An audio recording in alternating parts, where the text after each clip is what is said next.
चलिए क्वेश्चन को। अगर इससे पहले आपने कोई आपकी कोई क्वेरी हो या क्वेश्चन पूछना हो आपने तो आप पूछ लें। अदर फिर हम आज आपका छोटा सा टॉपिक है जो थर्ड यूनिट है आपकी, उसका जो पहला पॉइंट है कि वी आर कंप्लीटिंग टुडे 3.1, यानी कि जो थर्ड यूनिट है आपकी ह्यूमन बॉडी, उसका जो पहला पॉइंट है एनाटॉमी एंड फिजियोलॉजी, उस यूनिट को सब यूनिट को आज हम कंप्लीट करने जा रहे हैं। उसका जो लास्ट टॉपिक है आपका ये सेंसरी या सेंसरी ऑर्गन्स है। इसमें हम सारे सेंसरी ऑर्गन की मैकेनिक्स को समझेंगे कि क्या वो काम करते हैं और किस हिसाब की उसकी एनाटॉमी है। अगर इससे पहले आपके जहन में और कोई सवाल आता हो तो आप उसे क्लियर करना, फिर हम इसे शुरू करते हैं। ठीक है, ओके एवरीवन। तो होप आप सभी लोगों ने उन फोटोज को, स्क्रीनशॉट्स को देख लिया है। Hello, any problem? अगर कोई चीज पूछनी ना हो तो प्लीज आप माइक को म्यूट रखेंगे, डिस्टर्बेंस क्रिएट करेगा। ठीक है एवरीवन, तो ठीक है शुरू करते हैं। होप आपने उन सारी स्क्रीनशॉट्स को, फोटोज को देख लिया होगा जो मैंने आपको अभी भेजी है आपके ग्रुप में। तो इसमें थोड़ा बहुत इंट्रोडक्शन है आपके सेंसरी ऑर्गन्स के बारे में, और उसमें उसके मैकेनिक्स को समझाने की कोशिश की है with those photos I have shared with you. तो उसमें से सबसे पहला जो सेंसरी ऑर्गन है उसे हम पकड़ेंगे आँख। ठीक है, पहले समझ लेते हैं सेंसरी ऑर्गन्स क्या है। सेंसरी ऑर्गन्स यानी कि ज्ञान इंद्रियां, योग में इन्हें ज्ञान इंद्रियां यानी कि इंद्रियां जो संसार से अपने विषयों के अनुसार उनके ज्ञान को आपके मन तक पहुंचाती है। ठीक है, यानी कि आपके दिमाग तक लाती हैं। यही एनाटॉमी, इन्हीं भाषाओं को एनाटॉमी भी यूज कर रहा है और कह रहा है कि जो मॉडर्न साइंस है वो भी यही कहती है कि सेंसरी ऑर्गन्स क्या करती हैं, इंफॉर्मेशन को, ठीक, थ्रू दोज नर्व्स, जो आपका पेरिफेरल नर्वस सिस्टम था, आपने कल पढ़ा था, ठीक, और जो सेंट्रल नर्वस सिस्टम था, उसको क्या देती है, इंफॉर्मेशन देती है। पेरिफेरल नर्वस सिस्टम और नर्वस सिस्टम, जो सेंट्रल नर्वस सिस्टम है, कल हमने जिसका डिस्कशन किया था, उसके बाद डायरेक्टली इंफॉर्मेशन नहीं आती है, उसके पास इंफॉर्मेशन आती है विद दो सेंसरी ऑर्गन्स। ठीक है, सेंसरी ऑर्गन क्या करते हैं, अपने विषय के अनुसार, ठीक है, जो भी उनके ऑब्जेक्ट्स हैं उनके अनुसार वो क्या करती हैं, अपनी इंफॉर्मेशन को कलेक्ट करती हैं और ब्रेन तक पहुंचाती हैं। ब्रेन उसके अकॉर्डिंग फिर क्या करता है, रिएक्ट करता है, और या तो उस इंफॉर्मेशन को अपने अंदर रखता है, देखिए किसी एक्सपीरियंस के तौर पर, या अगर उस जगह पर रिफ्लेक्शन की जरूरत है, किसी रिफ्लेक्ट एक्शन की जरूरत है, तो उसे वो परफॉर्म करता है थ्रू दोज मोटर न्यूरॉन्स। कल हमने 3 टाइप के न्यूरॉन्स भी पढ़े थे तभी, those are sensory neurons, motor neurons and third one is intermediate neurons। ठीक है, तो जो सेंसरी न्यूरॉन्स हमने पढ़े थे वही समझ लीजिए सेंस ऑर्गन से कनेक्टेड है। ठीक, हमारे पास 5 सेंस ऑर्गन्स हैं यानी कि ज्ञानेंद्रियां हैं, आंख और नाक, कान, जीभ और त्वचा। ठीक, ये 5 प्रकार की सेंसरी ऑर्गन्स हैं। इनमें से सबसे बड़ी जो सेंसरी ऑर्गन है वो है स्किन। ठीक, स्किन का एरिया बहुत ज्यादा है। ठीक, उसके बाद जो 4 सेंसरी ऑर्गन है वो कॉम्पैक्ट है। ठीक, और सभी के क्या है, अपने अपने फंक्शंस हैं। जैसे मैंने कहा कि सबसे पहले हम स्टार्ट करेंगे किससे, आई से, यानी कि आंख से। ये थोड़ा सा बड़ा है तो पहले अगर ये क्लियर हो जाए तो और बढ़िया है। ठीक, आंख को समझने के लिए जो मैंने फोटो आपको शेयर की थी, अगर आप उसे ओपन कर लेंगे तो आप देख पाएंगे कि आंख का एक स्ट्रक्चर उसमें दिया हुआ है। उस स्ट्रक्चर को देखकर आप अगर मेरी बातों को सुने तो हमको क्लियर हो जाएगा कि क्या मैं समझाना चाह रहा हूँ। ठीक है, आंख से, आंख की सेंसर, जो ये सेंसरी ऑर्गन है आंख, इसमें मेनली 6 पार्ट्स को अगर आप समझ जाते हैं, ठीक है, 6 पार्ट्स हैं, उनको आप अगर आप समझ जाते हैं तो पूरे के पूरे मैकेनिक्स को आप समझ जाते हैं। ठीक, कि कैसे आंख कार्य करती है और क्या आंख के हर एक पार्ट का रोल है। उसके बाद आप क्या करना, जो मैंने नोट्स प्रोवाइड किए हैं उनके थ्रू अगर आप जाएंगे तो आपको पूरा क्लियर हो जाएगा कि आंख जो सेंसरी ऑर्गन है वो कंप्लीटली किस तरीके से कार्य कर रही है। ठीक, अब देखिए, अगर आप मुझे देख पा रहे हैं अभी कैमरा में, तो सबसे पहले हम पहला पार्ट स्टार्ट कर रहे हैं, iris. What is iris? Iris एक पार्ट है आंख का अगर आप मेरी ओर देख रहे हैं तो आंख का जो काला वाला पार्ट है, ठीक है, जो आंख के भीतर आपका काला हिस्सा है, ठीक है, इसे आइरिस कहा जाता है। ठीक, ये क्या करता है, आंख में लाइट के अमाउंट को क्या करता है, एडजस्ट करता है कि कितनी लाइट की जरूरत है। ठीक, मेनली ये काम करता है। और ये क्या कर सकता है, कॉन्ट्रैक्ट हो सकता है और एक्सपेंड हो सकता है। इसके दो फंक्शन है मेनली, ठीक है, कॉन्ट्रैक्ट होता है और एक्सपेंड होता है। तो जैसे आप क्या करते हैं, धूप में जाते हैं तो आपकी आंखें क्या हो जाती है, सिकुड़ जाती है, छोटी हो जाती है। और जैसे आप अंधेरे में जाते हैं तो क्या होता है, आंखें थोड़ी सी बड़ी हो जाती है, ठीक है, या आप ज्यादा आंखों को खोलते हैं उस वक्त, तो उस वक्त क्या होता है, आपकी आइरिस कॉन्ट्रैक्ट और एक्सपेंड होता है। ठीक, इसके कॉन्ट्रैक्ट होने का जो रेट है आइरिस के, ये काले हिस्से के जो कॉन्ट्रैक्ट यानी कि सिकुड़ने का जो रेट है, वो बहुत ज्यादा है as compared to the expansion. Expand होने का जो रेट है वो कम होता है। क्यों होता है ऐसा, क्योंकि मेनली क्या करता है, आंख की प्रोटेक्शन करता है, ठीक, ताकि आंख ज्यादा अमाउंट ऑफ लाइट को भीतर ले जाकर डैमेज ना हो जाए। ठीक है, इस वजह से वो क्या करता है, एक्स्ट्रा अमाउंट ऑफ लाइट को क्या कर देता है, बाहरी रोक देता है, और ये एडजस्ट करता है कि इतनी लाइट अंदर जानी चाहिए। क्योंकि आप लाइट की बेसिस पर ही क्या करते हो, देख पाते हो, अगर लाइट ना हो तो आप नहीं देख सकते। ठीक, तो देखा है आपने कि जब आप ठंडियों के मौसम में छत में बैठते हैं या बाहर घूमते हैं, उसके बाद आप जब घर के अंदर जाते हैं तो आपको अंधेरा सा दिखता है। ठीक, और कुछ देर तक अंधेरा दिखता है और उसके बाद धीरे धीरे क्या होता है, आइरिस और फैलने लगता है, तो आपको साफ चीजें दिखाई देने लगती है। ठीक, ऐसे ही कार्य करता है। इसके सिकुड़ने का जो रेट है वो तो तेज है, क्योंकि अचानक अगर क्या हो, आपकी आंख पर तेज लाइट डाली जाए तो ये क्या करेगा, खुद का बचाव करेगा और खुद को सिकुड़ लेगा। ठीक, पर अगर किसी अंधेरे कमरे में आप जाएंगे या जिस जगह पर रोशनी कम है, तो एकदम से आपको नहीं दिखाई देगा। कुछ देर अगर आप रुकेंगे उस जगह पर, ठीक, तो आपको धीरे धीरे दिखाई देने लगेगा। ठीक, इस हिस्से को हम कुछ देर में और डिस्कस करेंगे किस जगह पर, जब हम क्या करेंगे, यौगिक प्रोस्पेक्टिव देखेंगे इसका, आंख का, और इसको हम कनेक्ट करेंगे किसके साथ, आपके मेडिटेटिव स्टेट से। ठीक, तो उस जगह पर आप देखेंगे कि आइरिस वाला जो मैकेनिज्म है, ठीक, वो कैसे मेडिटेशन में यूजफुल होता है। अगर आप इस मैकेनिज्म को समझ जाए तो मेडिटेशन में कैसे यूजफुल होता है। ठीक, दूसरा जो पार्ट है वो है प्यूपिल। ठीक, आइरिस के बाद जो सेकंड पार्ट है वो प्यूपिल है। प्यूपिल क्या हिस्सा है, देखो, आंख का जो काला हिस्सा है, इसके बीच में भी क्या है, एक पॉइंट है। ठीक, इसके बीच में भी एक पॉइंट है, उसे हम प्यूपिल कहते हैं। ठीक, प्यूपिल का जो मेन फंक्शन है वो क्या करता है, वो लेंस की तरफ लाइट को सेंड करता है। ठीक, इसके अंदर क्योंकि एक लेंस है, ठीक, वहां तक लाइट को भेजने का काम कौन करता है, प्यूपिल करता है। ठीक, ये आंख के सेंटर वाला हिस्सा है, यही डिसाइड करेगा कि भीतर लाइट को, मतलब कि लेंस तक लाइट को कैसे भेजना है। ठीक, इतना है। तो ज्यादा कोई ब्रॉड फंक्शन इसका नहीं है, बट ये क्या करता है, मेनली आंख के भीतर लाइट को भेजता है। जैसे आइरिस अमाउंट ऑफ लाइट को सेट करेगा, उसके बाद प्यूपिल क्या करेगा, इस लाइट को लेंस तक भेजेगा। होप आप इतना क्लियर रख पा रहे हैं। ठीक, तीसरा जो पार्ट है उसे हम कहते हैं कोर्निया। ठीक है, कोर्निया क्या करता है, इस आंख को पूरी पूरी आंख को क्या कर रखा है, कवर कर रखा है। अगर आप फोटोग्राफ में उसे देख पा रहे हैं, ठीक, तो पूरी की पूरी आंख को बाहर से जिस एरिया से वो कवर्ड है उसे हम कोर्निया कहते हैं। ठीक, तो ये पार्ट है इसका जो बाहर से आंख को कवर रखता है, और ये क्या करता है, आंख की तरफ लाइट को आने देता है। ठीक है, यानी कि अगर पूछेंगे आपसे कि आंख में लाइट किस जरिए से आती है, किस पार्ट के थ्रू आती है, वो कोर्निया के थ्रू आती है। ठीक, और लेंस में किसके थ्रू जाती है लाइट, वो प्यूपिल के थ्रू जाती है। ठीक है, तो इतना आप क्लियर रखेंगे। फोर्थ जो पार्ट है वो है आपका लेंस। ठीक, आपकी आंख के भीतर कॉन्वेक्स लेंस होता है। ठीक, कॉन्वेक्स लेंस कौन से लेंसेज होते हैं, ये कन्वर्जिंग लेंसेज होते हैं। ठीक, आपके आंख के भीतर एक कॉन्वेक्स लेंस है, ये कन्वर्जिंग लेंस है। क्या करता है, लाइट को कन्वर्ज करने का काम करता है, यानी कि सिकोड़ने का काम करता है, एक जगह मिलाने का काम करता है। ठीक, और ये किस जगह पर मिलती है, ये रेटिना पर मिलती है, कुछ देर में हम बात करेंगे।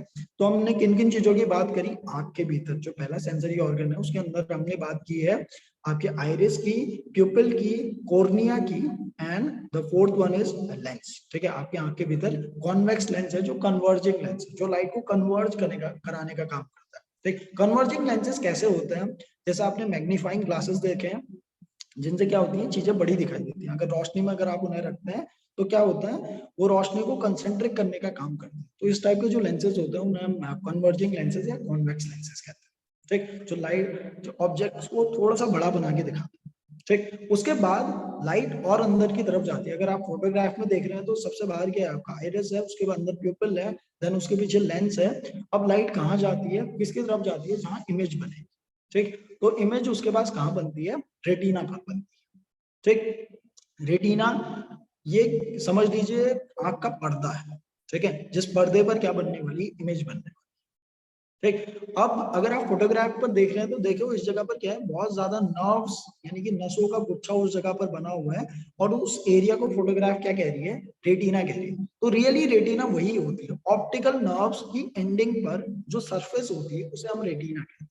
ठीक। तो ऑप्टिकल नर्व्स क्या करती हैं, उसकी जो एंडिंग है, उस जगह पर जो सरफेस है आंख के, उसे हम रेटिना कहते हैं। उसके ऊपर इमेज बनती है यानी कि लाइट आती है, और ऑप्टिकल नर्व्स क्या करती है, उसे एनालाइज करती है, उसे उस इंफॉर्मेशन को कहां तक ले जाती है, ब्रेन तक ले जाती है। ठीक। तो मेन मकसद क्या होता है पूरी पूरी आंख का, कि वो क्या करें, इमेज को रेटिना की सरफेस तक पहुंचाएं, और उसके बाद ऑप्टिकल नर्व्स इन सेंसेस को, इस इंफॉर्मेशन को कहां तक ले जाती है, माइंड तक ले जाती है, और माइंड पहचान पाता है कि ये चीज क्या है। जैसे मैं अभी आपको देख पा रहा हूँ थ्रू द मोबाइल। ठीक है, जैसे इस जगह पर बहुत सारे फेसेस मुझे दिख रहे हैं, तो हर एक चीज को याद रखना ये आंख का काम नहीं है। ठीक है, आंख तो आप लोगों को सिर्फ देख रहा है, पर इसके थ्रू, ऑप्टिकल नर्व्स के थ्रू माइंड मुझे बता रहा है कि जो आप देख रहे हैं वो ये है। ठीक है, तो इंद्रियां अपनी जगह पर सिर्फ खड़ी रहती हैं, और क्या होता है, पीछे से मन यानी कि माइंड आपको बताता है थ्रू दैट सेंसरी पाथ। ठीक है, सेंसरी पाथ से वो आपको बताने की कोशिश कर रहा है कि जो ऑप्टिकल नर्व्स है आपकी, उसके थ्रू आपको बताने की कोशिश कर रहा है कि ऑब्जेक्ट क्या है। ठीक, होप इतना आपको क्लियर है। इसके अंदर देखो ऑप्टिकल नर्व्स दो टाइप की होती है। ठीक है, उस जगह पर भी फोटोग्राफ में देखो आप, तो दो टाइप के स्ट्रक्चर आपको दिख रहे होंगे ऑप्टिकल नर्व में। ठीक, जो नसें हैं आंख के ठीक पीछे, उसमें देखो दो टाइप के स्ट्रक्चर आपको दिख रहे हैं। ठीक है, एक तो क्या है, नीले कलर की आपकी वो है नसें हैं, और कुछ लाल कलर की नसें। ठीक, मेनली क्या होती हैं, दो टाइप की ऑप्टिक नर्व्स होती हैं, और इसमें तो उतना क्लियरली नहीं दिखाया है, एक दूसरे के ऊपर पॉइंट दिखाई है सर। ठीक, कुछ को हम बोलते हैं क्लोनिकल, यानी कि कोनिकल होती है, वो कोन की शेप की होती है वो। ठीक, और कुछ होती हैं स्ट्रेट, जिन्हें हम क्या बोलते हैं, जो समझ लीजिए रॉड जैसी होती है। ठीक, तो दो टर्म्स को आप लिख सकते हैं अगर आप नोट्स बना रहे हैं साथ में, कोन एंड रॉड। ठीक है, जो आपकी ऑप्टिकल नर्व होती हैं, एक तो कोनिकल शेप की होती है यानी कि कोन जैसी होती है। ठीक है, जैसा आपका बर्थडे वाली टोपी होती है ना, बर्थडे में जैसी टोपी पहनते हैं, ठीक, वैसा कोन। ठीक, और दूसरा रॉड यानी कि स्ट्रेट होती है। ठीक, अब कोनिकल ऑप्टिकल का जो नर्व्स होती है, उनका क्या काम होता है, ये आइडेंटिफाई करती हैं कि किस कलर को आप देख रहे हैं। ठीक है, यानी कि आंख को ये बताती है कि ये कलर ये है। ठीक है, यानी कि डिफरेंट कलर के बीच में डिस्टिंग्विशन क्रिएट करती है।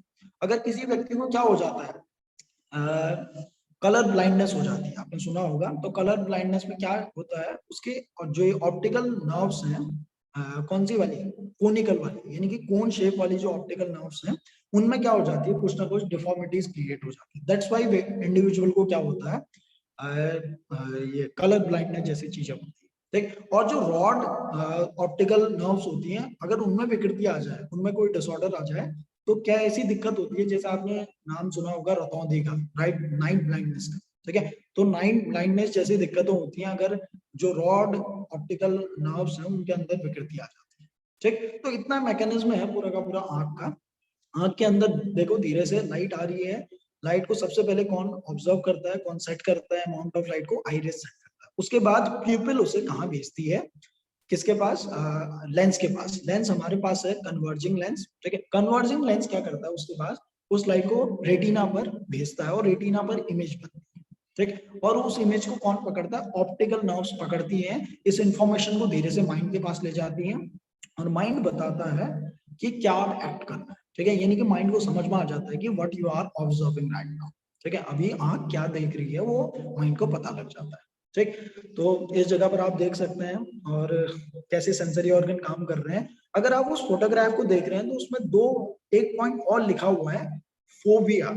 ठीक है, FOVEA। ठीक, इसको अगर आप देख पा रहे हैं, और इस जगह पर एक येलो स्पॉट भी होता है, उसे इस फोटोग्राफ में नहीं डिपिक्ट किया हुआ है। ठीक, तो इन दोनों टर्म्स को भी आप समझ लीजिए क्या क्या है, येलो स्पॉट एंड फोबिया। ठीक, येलो स्पॉट होता है आपके जो रेटिना होता है उसका जो मिड पॉइंट होता है, उसे हम येलो स्पॉट कहते हैं। ठीक है, इस जगह पर कैसी इमेज बनती है, जैसे रेटिना पर अगर इमेज बनेगी तो एक गुड इमेज बनेगी। ठीक, और येलो स्पॉट पर इमेज बनी जो मिड पॉइंट है रेटिना का, उसमें अगर इमेज बनेगी तो ये बेटर इमेज बनेगी। ठीक है, गुड देन बेटर।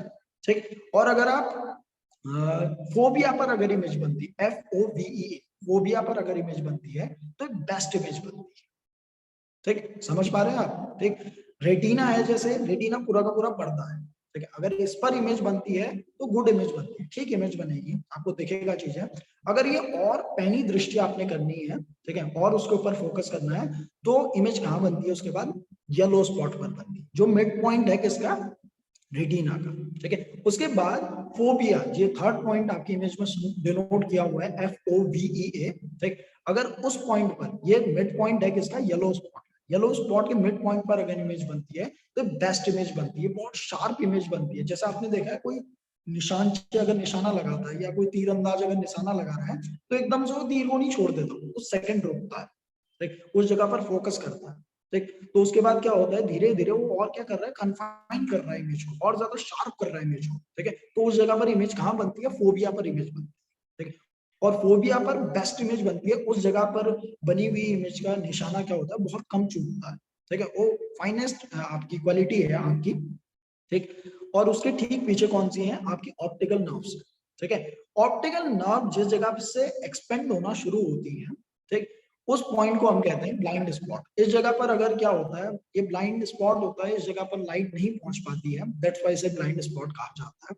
ठीक, और इसे आप कैसे समझ सकते हैं? उस फोटोग्राफ को अगर अच्छे से देखो तो जब हम इसे पढ़ रहे थे तो हमें कैसे पढ़ाया गया था कि किसी महिला की क्या है, बाल है, जैसे बाल है ना पीछे की तरफ, मान लीजिए उसने चुटिया बांधी हुई, ठीक है, तो ये वैसा है समझ लो। ठीक, तो बाल जहां तक फैले हैं, ठीक है, आगे के बाल जहां तक फैले हैं वो आपका रेटिना है। ठीक, और पीछे की तरफ जो चुटिया बांध दी गई है, ठीक, वो हिस्सा क्या है? Optical nerves. ठीक, ऐसे आप इसे समझ सकते हैं। और जिस जगह पर चोटी बांधी है उसने, ठीक, वो हिस्सा क्या है? ब्लाइंड स्पॉट का हिस्सा है। ठीक, तो थोड़ा बहुत समझने के लिए आप इसे ऐसे रिलेट कर सकते हैं। होप आप थोड़ा बहुत अंडरस्टैंडिंग रख पा रहे हैं कि आई जो सेंसरी ऑर्गन है वो कैसे कार्य कर रही है। ठीक, योग में अगर इसका दृष्टिकोण देखें, ठीक है, कि आंख की दृष्टि, जैसे आंख क्या है, जो इंद्रियों में भी उप इंद्रिय है, उसे आंख कहा है। ठीक, आंख जैसे पांचों के पांचों सेंसरी ऑर्गन्स में से सिर्फ हमने तीसरी आंख का वर्णन किया, कभी भी आप दूसरी नाक या तीसरे कान, ठीक है, इन चीजों का वर्णन नहीं सुनते योग में, सिर्फ आप तीसरी आंख का वर्णन सुनते हैं। क्यों? क्योंकि जो सेंसरी ऑर्गन है आंख, वो क्या करती है? मैक्सिमम इंफॉर्मेशन को आपके माइंड तक पहुंचाने का कार्य करती है। ठीक है, यानी कि बाहरी जगत से जोड़ने का भी कार्य करती है, इसकी पावर बहुत ज्यादा है, और ये भीतरी जगत से भी जोड़ सकती है। ठीक है, जैसे अभी आपने देखा ना कि ये क्या करती है, उजाले में तो देख सकती है, उजाले में बहुत जल्दी ये क्या हो जाती है? कॉन्ट्रैक्ट हो जाती है, पर जब अंधेरे में जाती है ना, तब इसे थोड़ा टाइम लगता है, ये धीरे धीरे क्या होती है? खुलती रहती है। अगर इसी मैकेनिक्स को कोई व्यक्ति समझ जाए तो क्या भी समझ जाएगा कि संसार में तो ये बहुत जल्दी लग जाती है। ठीक है, यानी कि बाहर की तरफ लाइट में तो बहुत जल्दी लग जाती है, बट अंदर की तरफ जैसे मुड़ती है, मेडिटेशन के लिए जैसे मुड़ती है, ठीक है, अंदर की तरफ, अंदर के जगत में इंटरेस्टेड होती है, तो एकदम से क्या नहीं होता, वहां उजाला नहीं दिखाई देगा, वहां अंधेरा दिखाई देगा। ठीक, पर धीरे धीरे अगर आप उस जगह पर रुकना सीखेंगे, थोड़ा बहुत सहज रहेंगे, ठीक है, अपनी चेतना का इस्तेमाल करते रहेंगे, रुकेंगे, धैर्य रखेंगे, निश्चय के साथ उस जगह पर रुकेंगे, तो धीरे धीरे क्या होता है? भीतर का जगत भी साफ दिखाई देने लगता है, विचार भी साफ दिखाई देने लगते हैं, भाव भी साफ दिखाई देने लगते हैं। ठीक, और धीरे धीरे एक क्षण ऐसा आता है कि अपना अस्तित्व भी दिखाई देने लगता है। ठीक, आप इस सीख को आंख से ले सकते हैं। ठीक है, आंख ऐसे कार्य करती है, और यौगिक दृष्टिकोण आंख का ऐसा है कि सिर्फ हमने तीसरी आंख को क्या किया? सिंबोलाइज किया, और बताया कि सिर्फ तीसरी आंख हो सकती है, एक आंख जो भीतर के जगत पर जा सकती है, भीतर का जगत भी आपको दिखा सकती है। ठीक, होप आप बेसिक अंडरस्टैंडिंग रख पा रहे हैं कि जो सेंसरी ऑर्गन है आई, वो कैसे कार्य कर रही है। फर्दर नॉलेज के लिए आप क्या देख सकते हैं, जो मैंने आपको नोट्स प्रोवाइड किए हैं, उसके थ्रू अगर आप जाते हैं तो क्लियर हो जाएगा आपको। ठीक, दो चीजों को खासकर ध्यान में रखेंगे, कोन्स एंड रॉड्स। ठीक है, कोन्स क्या है? कोनिकल ऑप्टिकल नर्व्स, विच क्या करेंगी? वो आपको लाइट कलर ऑफ ऑब्जेक्ट को बताती है। ठीक, और जो आपकी रॉड है वो आपको बताती है कि लाइट, ठीक है, कि रात के वक्त, अंधेरे के वक्त जो लाइट आती है, ठीक है, जिसके ना होने की वजह से रतौंधी हो जाता है, राइट, नाइट ब्लाइंडनेस हो जाती है, ठीक है, उसके लिए कौन सी नर्व्स रिस्पॉन्सिबल होती हैं? आपकी रॉड ऑप्टिकल नर्व, ठीक है, ये चीजें रिस्पॉन्सिबल होती हैं। इसके इर्द गिर्द भी कभी कभी क्वेश्चन आ जाता है, तो आप इन चीजों को दिमाग में रखें, ठीक। वो पहली सेंसरी ऑर्गन आपको क्लियर है, आंख, टेक्ट। Now next sensory organ start करते हैं, विच इज योर स्किन, ठीक है। अगर स्किन की हम बात करें तो एक दूसरा सेंसरी ऑर्गन यानी कि आपकी स्किन, ये क्या है? लार्जेस्ट सेंसरी ऑर्गन, ठीक है, सबसे बड़ा सेंसरी ऑर्गन है स्किन। इसकी स्किन में समझ लो मेन काम क्या है स्किन के, ये प्रोटेक्शन करती है, ठीक। जैसे आंख का तो काम सभी को पता है, स्किन का काम क्या है? वो प्रोटेक्शन करती है, ठीक है, बाहरी चीजों से आपको प्रोटेक्ट करती है, ठीक है। डायरेक्टली आपके ऑर्गन तक क्या नहीं आ सकता, कोई भी चीज नहीं आ सकती, पहले उसे स्किन से होकर गुजरना पड़ेगा, ठीक। दूसरा, वो क्या करती है?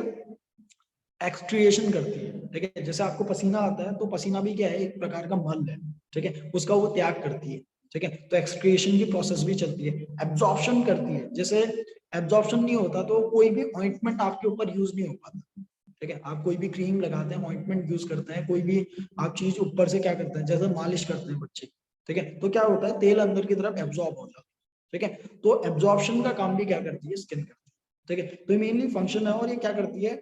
टेम्परेचर को भी बैलेंस करने का काम करती है। कल हमने इसे होम्योस्टेसिस में समझा था, अगर टेम्परेचर बढ़ जाता है तो क्या करती है, ठीक है, पसीना निकाल देती है बाहर, जिससे क्या हो जाए? टेम्परेचर बैलेंस हो जाए, ठीक। तो मेनली ये फंक्शन है स्किन के। स्किन की मेनली 3 लेयर्स मानी जाती है, ठीक है। 3 लेयर मतलब कि अगर 3 परतें हैं स्किन की, तो सबसे ऊपर वाली परत यानी कि सबसे बाहर वाली परत को हम क्या कहते हैं? एपिडर्मिस कहते हैं, ठीक। एपिडर्मिस। जो मिड वाली लेयर है उसे हम डर्मिस कहते हैं, ठीक है। डर्मिस वर्ड बहुत इंपॉर्टेंट है स्किन के लिए, तो स्किन की स्टडी को भी हम क्या कहते हैं? डर्मेटोलॉजी कहते हैं, ठीक है। और इसका अगर कोई डॉक्टर होता है ना, जैसे स्किन का कोई डॉक्टर है, तो उसे डर्मेटोलॉजिस्ट कहते हैं, ठीक। तो तभी उस लेयर को हम क्या कहते हैं? डर्मिस कहते हैं, मिड वाली लेयर को, ठीक। और इसके नीचे जो लेयर होती है उसे हाइपोडर्मिस कहते हैं, ठीक है। अगर आपको डर्मिस याद है, तो डर्मिस के ऊपर वाली लेयर को हम एपिडर्मिस कहते हैं। एनाटॉमी में एपी मतलब ऊपर होता है, ठीक है। तो डर्मिस के ऊपर कौन सी लेयर है? एपिडर्मिस, ठीक है। और डर्मिस के नीचे कौन सी लेयर है? हाइपोडर्मिस, ठीक है। ऐसे करके आप इसे समझ सकते हैं, ठीक। और इसका जो मेन फंक्शन, उसे आप समझ चुके हैं कि ये मेन फंक्शन है इसके। इससे जो नर्व जुड़ी रहती है वो डायरेक्टली आपके पेरिफेरल नर्वस सिस्टम से जुड़ी रहती है, ठीक। पेरिफेरल नर्वस सिस्टम से कनेक्ट रहती है हर वक्त। और ये क्या करती है? इंफॉर्मेशन को कहां तक ले जाती है? फिर धीरे से ब्रेन तक ले जाती है, और ब्रेन बताएगा कि इसे कैसे रिएक्ट करना है, ठीक। जैसे बाहर ठंडा है, गर्म है, ये सेंसेशन, ठीक है, ये बताती है। पेन की सेंसेशन ये बताती है, या आपको और कोई सेंसेशन आ रही है, किसी चीज को टचिंग की सेंसेशन है, उसको ये बताती है, ठीक। और जो सेंसरी आपके क्या है, न्यूरॉन्स हैं, इसके टचिंग के, ठीक है, यानी कि जो स्किन से जुड़े हुए न्यूरॉन्स हैं, उनका अमाउंट कहाँ पर ज्यादा होता है? आपके फिंगर टिप्स पर ज्यादा होता है, हाथों पर ज्यादा होता है, ठीक है। कैसे? अगर मैं आपको कोई क्या दूं, कपड़ा दूं या कोई चीज बताऊं, दूं, और आपकी आंखें बंद कर दूं और बोलूं कि पहचानो, ठीक है, अगर आप उसे हाथ से टच करते हैं तो देखना इस जगह पर जो सेंसेशन होती है, जो अमाउंट ऑफ इंफॉर्मेशन आप अपने माइंड को देंगे, वो ज्यादा होगा एज कंपेयर टू अगर आप उसी ऑब्जेक्ट को अपनी कोहनी से छू, ठीक है। कोहनी में क्या नहीं है? उतनी ज्यादा सेंसेशन नहीं है, ठीक है। आप उस जगह से पहचान नहीं पाएंगे। जैसे कपड़ा है ना, बहुत टाइप का कपड़ा है, जैसे मैंने आपको रेशम का कपड़ा दिया फॉर एग्जाम्पल, और आपसे कहा कि इसे पहचानो, ये किस चीज का कपड़ा है। अगर आप उसे हाथ से टच करेंगे, अगर आपने पहले कभी रेशम का कपड़ा टच किया है और आपको उसका सेंस याद है, तो आपको पता लग जाएगा कि कौन सा कपड़ा है। पर उसी कपड़े को आप अपनी कोहनी से टच करो या बॉडी के और किसी ऑर्गन से टच करो, तो आपको उतनी जल्दी सेंस पे नहीं आएगा, क्योंकि इस जगह पर अमाउंट ऑफ जो नर्व्स हैं, जो न्यूरॉन्स हैं, उनका अमाउंट क्या होता है? ज्यादा होता है, ठीक। तो बहुत ज्यादा डीप में नहीं है आपका, आप थोड़ा बहुत अंडरस्टैंडिंग कर सकते हैं कि स्किन कैसे कार्य कर रही है, स्किन के लेयर्स कौन कौन सी हैं, और ये आपके पेरिफेरल नर्वस सिस्टम से जुड़ी है, ठीक। इतने से हम आगे बढ़ते हैं, ठीक। थर्ड सेंसरी ऑर्गन पर, थर्ड जो सेंसरी ऑर्गन है आपका, वो है कान, ठीक है। कान के लिए आप क्या कर सकते हैं? अपने इमेज को खोलिए, कान जो एयर है उसकी इमेज को खोलिए और एक बार उसे देख लीजिए अच्छे से, ठीक। Then back to the camera, और उसके बाद मेरी ओर आ जाना, ठीक है। फिर मैं आपको समझाना स्टार्ट करता हूँ। एक बार आप अगर कान को देख लेंगे तो कान का ट्रैक देख लो, ठीक है। एक्सटीरियर जो एयर है, एक्सटर्नल एयर है, उसको बताया है, फिर मिडिल एयर है उसे बताया है, फिर इंटरनल यानी कि जो इनवर्ड्स एयर है उसको डिनोट किया हुआ है, ठीक है, बीच में पैसेज बताया है। अब हम समझते हैं कि ये कैसे कार्य करता है। ठीक है, कान पर जो साउंड आती है वो कैसे कार्य करती है। ठीक, कान का जो पूरा का पूरा मैकेनिज्म है वो कैसा है। ठीक, तो इसे समझने के लिए कान को दो हिस्सों में तोड़ देते हैं। ठीक है, एक्सटर्नल एयर और इंटरनल एयर। ठीक है, यानी कि बाहर वाला काम और अंदर वाला काम। ठीक है, सबसे पहले बाहर वाले कान को अगर पकड़ें तो बाहर वाले कान में बहुत ज्यादा यूज नहीं है आपकी डे टू डे लाइफ में। ठीक है, पहले इसका काम काम था बहुत ज्यादा, बट अब ह्यूमन बीइंग में बहुत ज्यादा काम नहीं है। ठीक, जानवरों में इसका बहुत यूज होता है। जैसे आप अपनी बिल्ली को देखना या कुत्ते को देखना या किसी गाय को देखना, अगर कोई साउंड होती है बहुत दूर तो वो क्या करने लगती है, कान को खड़ा कर लेती है और उस तरफ क्या करती है, कान को रोटेट करने लगती है। उन्हें पता लग जाता है कि उस तरफ से साउंड आ रही है, क्योंकि क्या है, इस साउंड को प्रोटेक्शन के लिए यूज किया जाता था। ठीक है, जब इतना ज्यादा खतरा था इंसानों के ऊपर भी कि दूसरा इंसान उसे मार सकता था, ठीक है, उसे जीवन बचाने के लिए अपने हर एक सेंस ऑर्गन का पूरा यूज करना पड़ता था। उस वक्त हम क्या कर सकते थे, इसे इन्हें मूव कर सकते थे। ठीक, पर आज क्या है, हमारे ऊपर उतना ज्यादा खतरा नहीं है, इंसान इतना ज्यादा विकसित हो चुका है, तो एक्सटर्नल हिस्से का सिर्फ इतना ही काम है कि वो क्या करता है, इस जगह पर चश्मा को अटकाया जा सकता है या मास्क को अटकाया जा सकता है या आप कान में झुमके पहन सकते हैं। ठीक है, बहुत ज्यादा यूज नहीं है इस हिस्से का। और इसके ऊपर वाले हिस्से को हेलिक्स कहा जाता है। ठीक, अगर ये ऊपर वाला हिस्सा है इसे हेलिक्स वर्ड से डिनोट किया जाता है, और जो नीचे वाला हिस्सा है इसे लेब्यूला कहा जाता है। ठीक है, जिस जगह पर आप एयर रिंग पहनते हैं, ठीक है, उसे लेब्यूला कहा जाता है, LABULA। ठीक है, इस पार्ट को लेब्यूला कहा जाता है। एक्सटर्नल एयर का बहुत ज्यादा काम नहीं है। ठीक, उसके बाद अगर आप इंटरनल ऑर्गन, इंटरनल एयर की बात करें, ठीक है, यानी कि आंतरिक कान की बात करें, तो भीतर जाने वाला जो पैसेज है उसे कैनाल कहा जाता है। ठीक है, ये कैनाल यानी कि पैसेज है, यहाँ से साउंड अंदर की हो जाती है। आप किसी भी साउंड को, जैसे आप अगर अभी मुझे सुन रहे हो, ठीक है, डायरेक्टली मुझे सुन रहे हो, तो देखो कि साउंड आपके कान के पैसेज के भीतर जाती है, पहला। ठीक, उसके बाद फोटोग्राफ में देखो, उसके आगे लिखा है एयर ड्रम। ठीक है, यानी कि अंदर एक ड्रम जैसा, यानी कि जैसे हम कान का पर्दा कहते हैं, उस पर क्या होती है, साउंड जाती है और ड्रम धीरे धीरे बजने लगता है। ठीक है, इतना सभी को समझ में आ रहा है, बहुत टिपिकल नहीं है। पैसेज के थ्रू, यानी कि इस रास्ते के थ्रू कहाँ जाएगा साउंड, एयर ड्रम के पास जाएगा, यानी कि ड्रम में वो क्या करेगा, साउंड को क्रिएट करेगा। ठीक है, वाइब्रेशन क्रिएट होंगे उस जगह पर, और धीरे से क्या होगी, अब साउंड अंदर की ओर चली जाएगी, अंदर की ओर जाकर ऑसिकल्स के पास वो चली जाती है। ठीक है, ऑसिकल्स को डिटेल में देखने के लिए आप कहाँ देख सकते हैं, इस पर जो आपको मैंने नोट्स प्रोवाइड किए हैं उसको देखिए आप, तो ऑसिकल्स आपको समझ में आएगा।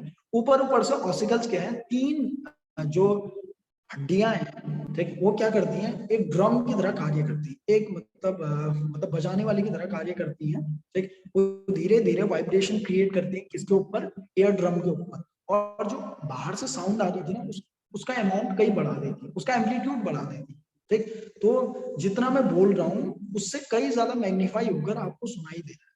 ठीक है, कैसे सुनाई दे रहा है, ऑस्टिकल्स की वजह से, यानी कि ऑसिकल्स की वजह से। ये तीन हड्डियां जो है, ये क्या करती हैं, आपस में एक ऐसा इंस्ट्रूमेंट बना देती है जो क्या करता है, एम्पलीफाई करता है आपकी साउंड को, ऑडियो को एम्पलीफाई करने का काम करता है। तो ऑडियो एम्पलीफायर भी इसे कहा जाता है। ठीक है, यानी कि अमाउंट ऑफ जो साउंड है उसको थोड़ा सा बढ़ा देता है। ठीक, उसके बाद ये बड़ी हुई साउंड किसके पास जाती है, कोकिला के पास जाती है। ठीक है, तो आप अगर इमेज में उसे देख रहे हैं तो जो डिनोट किया हुआ है कोकिला, ठीक है, ये क्या है, एक स्नेल लाइक स्ट्रक्चर। ठीक है, जैसा आप, अगर आपने स्नेल देखा है या फोटोग्राफ देखी है स्नेल की, तो वैसा स्ट्रक्चर है। ठीक है, इस जगह पर क्या होता है, इस जगह पर फ्लूइड भरा होता है। ठीक है, इस जगह पर क्या है, एक टाइप का लिक्विड, एक फ्लूइड भरा हुआ है, जिसके ऊपर अब क्या होती है, वाइब्रेशन क्रिएट होती है। ठीक है, और यहाँ से वाइब्रेशन अब कहाँ जाती है, सिग्नल के थ्रू ब्रेन तक जाती है। यहाँ से नर्व्स जुड़ी हुई है। ठीक है, और वो नर्व्स क्या करती है, इंफॉर्मेशन को ब्रेन तक ले जाती है। ठीक, वापस क्विकली रिकैप करते हैं, एक्सटर्नल एयर का बहुत ज्यादा कार्य नहीं है। ठीक, इंटरनल एयर का पहला जो पार्ट है वो आपका क्या है, पैसेज है, साउंड यहाँ से जाती है, फिर कहाँ जाती है, एयर ड्रम पर जाती है, एयर ड्रम पर बजती है साउंड। ठीक, और किसके पास जाती है, उसके बाद ऑस्टिकल्स के पास जाती है। ठीक है, ऑसिकल्स के पास जाती है। ऑसिकल्स कॉम्बिनेशन है तीन हड्डियों का, MIS इसे कहा जाता है, मिस कहा जाता है। ठीक, तो ये तीन हड्डियों के नाम है। उसके बाद साउंड क्या होती है, एम्पलीफाई होकर कोकिला के पास जाती है, ये लिक्विड है। ठीक, तो इस फ्लूइड के पास साउंड क्या होती है, जो और वाइब्रेशन क्रिएट करती है, और ये वाइब्रेशन अब सिग्नल के फॉर्म में किसके पास जाते हैं, ब्रेन के पास जाते हैं, और ब्रेन क्या करता है, आइडेंटिफाई करता है कि किस चीज की साउंड है, कहाँ से साउंड आ रही है, ठीक। तो इसको आइडेंटिफाई करने का काम उसके बाद ब्रेन करता है, ठीक। विद्या जी आप कुछ कहना चाह रही हैं? ठीक है, ठीक है। तो मुझे लगा कि इस चीज को आप करेक्ट करना चाह रही हैं। ओके ठीक। तो ऐसे पैसेज है, इसका स्मूथ पैसेज है जो बहुत ज्यादा टिपिकल नहीं है इसमें चीजें। तो यहाँ तक साउंड आने के बाद अब ब्रेन डिसाइड करेगा कि साउंड किस चीज की है और कैसे उसने रिएक्ट करना है, किस बॉडी को कैसे रिएक्ट करना है इस चीज के लिए। क्या ये साउंड अच्छी है, क्या इसके ऊपर खुश होना है, क्या ये साउंड बुरी है, क्या इस चीज के ऊपर बुरी तरीके से रिएक्ट करना है, खुद को बचाने की कोशिश करनी है, या ये साउंड नॉर्मल है या इंफॉर्मेटिव साउंड है, किस टाइप की साउंड है, उस हिसाब से दिमाग क्या करता है, रिएक्ट करता है, ठीक। एक और चीज जैसे क्या है, आपके जो ये ऑसिकल्स है, ठीक है, ऑसिकल से एक नस क्या होती है, एक नर्व कहाँ जुड़ी है, आपके गले तक भी जुड़ी है, ठीक है, यानी कि वॉइस बॉक्स तक जुड़ी है, ठीक। ये नर्व क्या होती है, जैसे आपने बड़ी कोई साउंड सुनी, ठीक, जैसे आपके कहाँ सुनने की जो रेंज है सर 20 होती है यूस्टेकिंग। सॉरी आपकी साउंड क्रैक हो रही है, प्लीज आप रिपीट कर देंगे इस चीज को। यूस्टेकिंग ट्यूब बोलते हैं ना इसे, ये नर्व नहीं होती। हाँ जी जी, ठीक है, एक टाइप की यूस्टेकिंग ट्यूब है ट्यूब। मतलब, ठीक। तो जैसे आप बड़ी कोई साउंड सुनते हैं, ठीक है, तो जैसे अचानक से किसी बड़ी साउंड को आप सुनते हैं तो क्या होता है, उस बीच आपका मुंह अचानक से खुल जाता है, ठीक है, जैसे आप डर जाते हैं किसी बड़ी साउंड को सुनते हुए, ठीक है, तो अचानक से क्या होता है, आपका मुंह खुल जाता है, ठीक। और यहाँ से कुछ ना कुछ अमाउंट ऑफ एयर उस जगह तक जाती है और उस एयर के जो प्रेशर है उसको कम करती है, ठीक है। क्यों ऐसा होता है, देखो, क्योंकि जो ऑसिकल्स हैं आपके कान के भीतर वो साउंड को एम्पलीफाई करने का काम करते हैं। अगर आपने किसी बहुत बड़ी साउंड को सुना, देख, तो वो क्या होगा, एयर ड्रम तक जाएगा, एयर ड्रम उसके बाद क्या करेगा, एयर ड्रम के बाद ऑसिकल्स उस साउंड को और भी बड़ा कर देंगे, ठीक। और इससे क्या हो सकता है, इंटरनल जो एयर है यानी कि कोकिला, ठीक है, पूरा का पूरा खराब हो सकता है उतने बड़े साउंड से। तो क्या होता है, इस जगह पर इंटरनली आप एक एयर को अपने मुंह से लेते हैं, ठीक, और वो उस जगह तक जाकर क्या करती है, उस वायु को बाहर की ओर धक्का देती है। योग में इसे क्या कहते हैं, उदान वायु कहते हैं।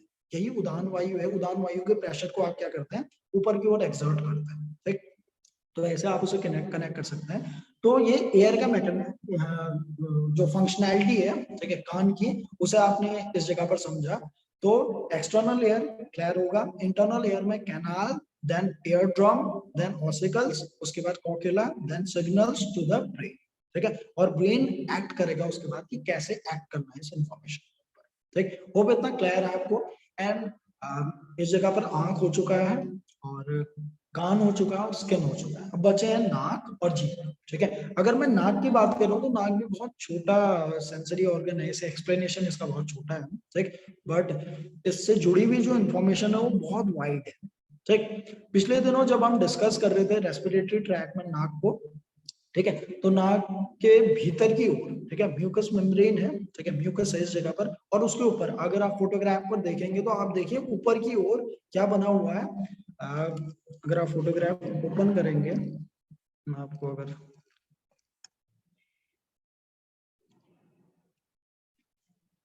इन्हें ऑल्फैक्टरी बल्ब्स कहा जाता है, ठीक है। ऑल्फैक्टरी बल्ब्स ये क्या चीजें हैं, ये डिटेक्ट करती हैं कि ये एक टाइप की नर्व्स है, ठीक है, ये डिटेक्ट करती हैं कि स्मेल किस चीज की है, ये सुगंध है या दुर्गंध है, ठीक है, टाइप ऑफ स्मेल या किस चीज की स्मेल है, ये बताती है, ठीक है।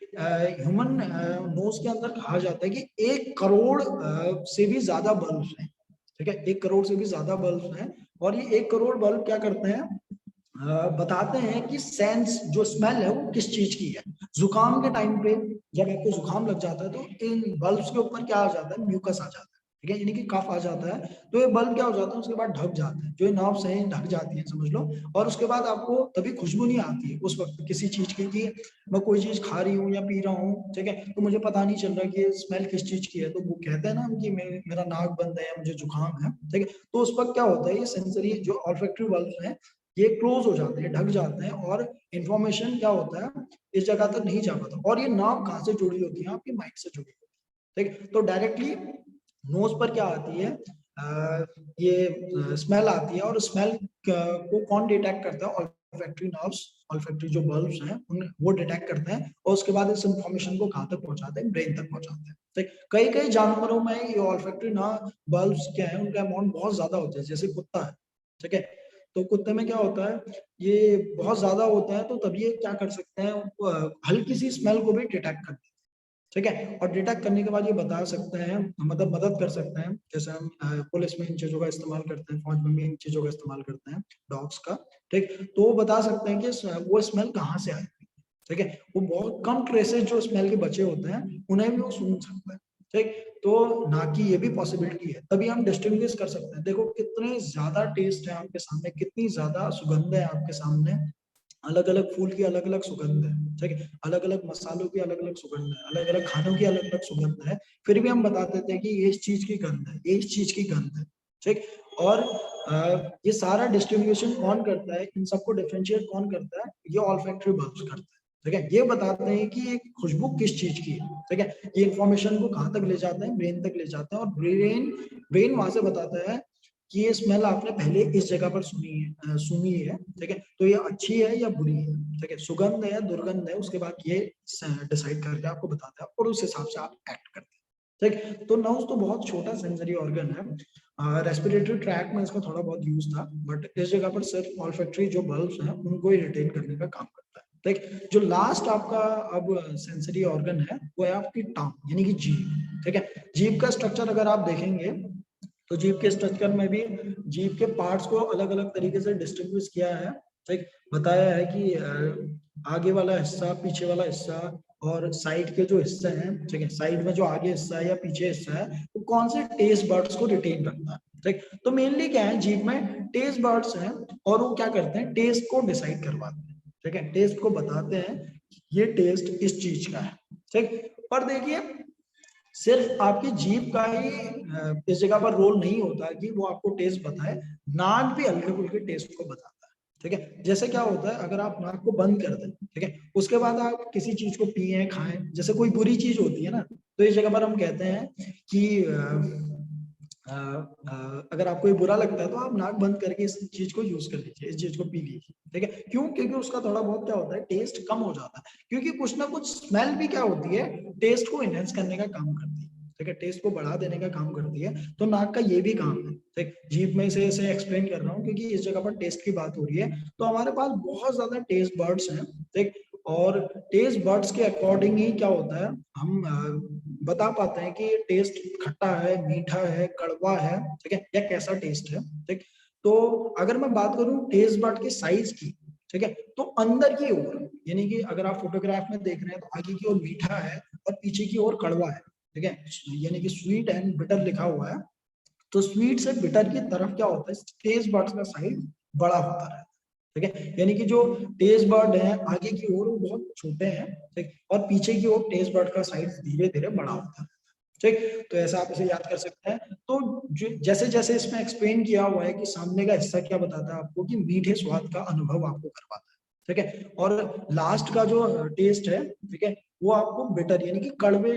जो स्वाद है उसका अनुभव करवाता है, जो आगे से लगभग जस्ट बिसाइड है, ठीक है, वो हिस्सा किसको बताता है, सॉल्टी टेस्ट को बताता है, जो सॉल्ट का टेस्ट आता है आपको, नमकीन टेस्ट आता है, वो इस इन टेस्ट बर्ड्स की वजह से आता है, ठीक है, और जो सोर यानी कि खट्टा टेस्ट है, ठीक है, वो पीछे से जो साइड में टेस्ट बर्ड्स हैं अगर आप फोटोग्राफ में से देख पा रहे हैं, ठीक है, तो उस हिस्से की वजह से वो टेस्ट आ पाता है आपको, इन चीजों की वजह से वो अनुभव में आता है, अगर कोई व्यक्ति क्या करे, गर्म चाय पी ले, ठीक है, या गर्म पानी यूज कर ले, तो क्या होते हैं टेस्ट बर्ड थोड़े बहुत जल जाते हैं, डैमेज हो जाते हैं, ठीक, तो कुछ दिनों के लिए क्या होता है उसे फिर टेस्ट नहीं आता है, ठीक है, कहा जाता है ना कि दूध का जला छाछ भी फूक फूक कर पीता है, ठीक है, वो ऐसा ही है, समझ लीजिए कि उससे क्या होता है उसके टेस्ट बर्ड थोड़े बहुत जल जाते हैं, उसके बाद उसे बहुत सारी चीजों का, ठीक है, क्या उतना अच्छा टेस्ट नहीं आ पाएगा, ठीक, और मैं क्यों कह रहा हूँ कि जुकाम का काफी रोल है, यानी कि नाक का काफी रोल है टेस्ट में, जब आपको जुकाम लगा होता है, ठीक है, किसी प्रकार का आप बीमार महसूस कर रहे हैं, उस दौरान अगर आप किसी भोजन को करते हैं तो देखना उसके दौरान आपको उतना अच्छा टेस्ट नहीं आता, खाना भले ही कितना टेस्टी बना हो, पर उन चीजों को आप क्या नहीं कर पाते, टेस्ट नहीं ले पाते, ठीक है, अच्छे से उनका अनुभव नहीं कर पाते, उपभोग नहीं कर पाते, ठीक, वो इसी वजह से क्योंकि नाक उस वक्त आपकी मदद नहीं कर रही है, क्योंकि उस खाने के साथ कुछ ना कुछ सुगंध भी जुड़ी थी, और सुगंध भी किस चीज से जुड़ी है, आपके दिमाग से जुड़ी है, ठीक, तो उन चीजों में नाक को आपका सहारा मिल ही नहीं रहा, इस वजह से खाने में उतना टेस्ट नहीं आता, ठीक, तो नाक और जीभ का दोनों का ही टेस्ट में क्या है, कुछ ना कुछ रोल होता है, ठीक, ये क्विक ओवरव्यू है आपके पांचों के पांचों सेंस ऑर्गन्स का, जिसमें सबसे पहले हमने आंख की बात करी, उसके बाद हमने स्किन की बात करी, फिर स्किन के थ्रू हम कान तक पहुंचे, उसके बाद हम नाक पर आए, ठीक है, देन जीभ पर आए,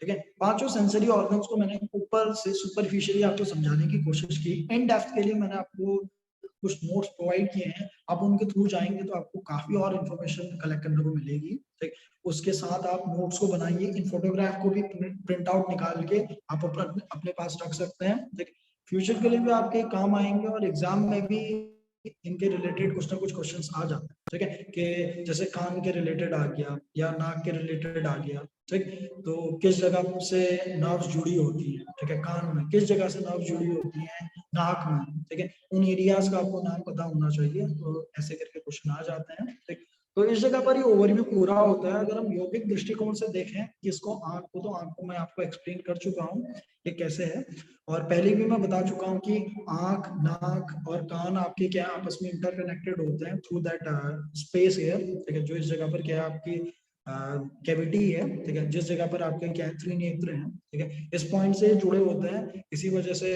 रोने के साथ साथ आपकी नाक भी बहने लगती है, और कान भी हल्के फुल्के बंद हो जाते हैं जुकाम के वक्त, ठीक, और जुकाम के वक्त आपकी आंखें भी भारी हो जाती हैं, ये सारे के सारे इफेक्ट आपस में क्या है कनेक्टेड है, ठीक, तो योग में सभी चीजों को बताया और इन्हें ठीक करने का रास्ता भी क्या बताया, षटकर्म बताया है, जैसे ठीक है, षटकर्मों से हम इनकी सफाई कर सकते हैं, और अभ्यास में अगर मैं बात करूं अंतर यात्रा की, तो जो तीसरी आंख है उसका सबसे ज्यादा रोल बताया, ठीक है, सीखने योग्य बात आप जीभ से ये सीख सकते हैं, ठीक है, जैसे जीभ को इस जगह पर रसना कहा है, ठीक, रसना कहा जाता है जीभ को, ये क्या करती है, बीच में ही रहती है, सभी के सभी टेस्ट के बीच में रहती है, ये दांतों के बीच में रहती है, ठीक है, और ये क्या करती है, इसका स्वभाव सीखने योग्य बताया जाता है ग्रंथों में कि अगर आपको स्वभाव रखना चाहिए तो जीभ जैसा रखना चाहिए, इसके भीतर से क्या होता है, सभी के सभी टेस्ट जाता है, ठीक, पर ये अपने पास कुछ नहीं रखती, ये सब कुछ क्या कर देती है उसके बाद दे देती है, उपभोग करती है और उसके बाद छोड़ देती है,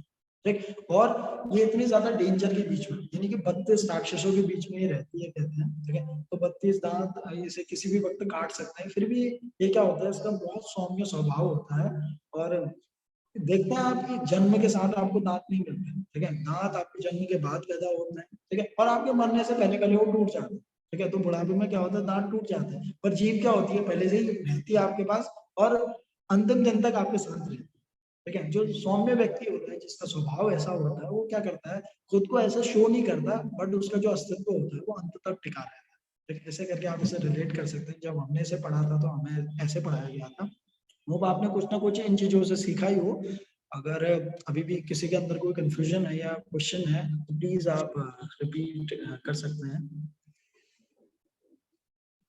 अगर कोई क्वेरी हो या कोई चीज ऐड भी करनी हो प्लीज, ठीक है, जैसे इस जगह पर डॉक्टर्स भी हैं कुछ लोग, अगर कोई पॉइंट आप ऐड करना चाहें अपने अकॉर्डिंग जो सभी के लिए बेनिफिशियल हो तो ये बहुत अच्छा है, ठीक, बेसिक अंडरस्टैंडिंग मैंने करवा दी है, अगर कोई कंफ्यूजन इन जगहों पर हो रहा हो आपको तो आप माइक अनम्यूट करके उसे पूछ सकते हैं।